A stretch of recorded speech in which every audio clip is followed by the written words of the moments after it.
நம்ம ஹீரோயினோட வீட்டில் பார்த்தீங்கன்னா அவளோட பாத்ரூமில் பார்த்தீங்கன்னா ஒரு கை மாரி ஒரு உருவம் பார்த்தீங்கன்னா இருக்குது. அது என்னடா அதுன்ட்டு கிட்ட போய் பார்க்குறா. திடீர்னு அந்த கை அசைவும் பார்த்தீங்கன்னா அவள் மயக்கம் போட்டு விழுந்துடுறா. அவளோட ஹஸ்பண்ட் பார்த்தீங்கன்னா இவன் மயக்கம் போட்டு விழுந்ததுனால என்னவோ ஏதோன்ட்டு மயக்கம் போட்டதுக்காக பார்த்தீங்கன்னா போலீஸை கூப்பிட்றான். அப்போ பார்த்தீங்கன்னா அந்த போலீஸ்காரனும் பார்த்தீங்கன்னா யாரும் செத்துட்டாங்க பழகுது, இவங்க தான் கொண்டுட்டாங்க அப்படின்ட்டு இவன் ஹஸ்பண்டை பார்த்தீங்கன்னா கைது பண்ண பார்க்குறான். அப்போ பார்த்தீங்கன்னா இவன் ஏற்கனவே பார்த்தீங்கன்னா அந்த பாத்ரூமை க்ளீன் பண்ணுறதுக்கு பார்த்தீங்கன்னா க்ளீனிங் ஏஜென்சிக்கு ஃபோன் பண்ணியிருப்பான் போல. அவங்களும் பார்த்தீங்கன்னா வந்து கதவு தட்டி உள்ள வராங்க.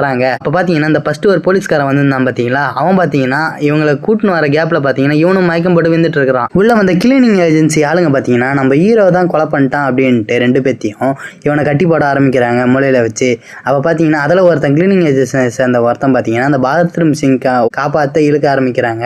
அப்ப பாத்தீங்கன்னா இழுத்து காப்பாத்திடுறாங்க. அப்பயும் அந்த கை பாத்தீங்கன்னா அதுல ஒருத்தனோட கழுத்து நெரிச்சு கொலை பண்ணிடுது.